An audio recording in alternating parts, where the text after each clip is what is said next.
Hello guys, আসসালামু আলাইকুম। আপনারা সবাই কেমন আছেন? আশা করি ভালো আছেন। আমিও ভালো আছি।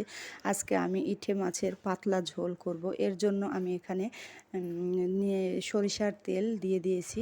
ভালো করে সরিষার তেলটা পুড়িয়ে নেবেন। এখানে দিয়ে দিলাম 2টা তেজপাতা, দিয়ে দিলাম বাটা মশলা। আমি আদা, রসুন, জিরা সব একসঙ্গেই বেটে রাখি। তারপর দিয়ে দিলাম লাল শুকনা মরিচের গুঁড়া, এখানে হলুদের গুঁড়া, লবণ দিয়ে মশলাটাকে সুন্দরভাবে এখন কষিয়ে নিলাম। দিয়ে একটু পানি অ্যাড করে দিলাম। আমি এখানে মশলাটা দিলাম, এই মশলাটা আমি বাসায় নিজেই তৈরি করি খুব ভালোভাবে। আমি বাসায় তৈরি করে মশলাটা খাই অনেক ধরনের মশলা দিয়ে। এখানে মাছগুলান দিয়ে আমি এখন সুন্দর করে কষিয়ে নিলাম। নিয়ে এখানে পানি অ্যাড করে দিলাম, আইডিয়া মতো পানি অ্যাড করে দিলাম। মাছগুলো ফুটে উঠেছে, দেখতেই পাচ্ছেন মাছগুলো খুব সুন্দর হয়ে গেছে। আমি এটাকে নামিয়ে নিয়ে জিরা ভাজা দিয়ে খুব সুন্দর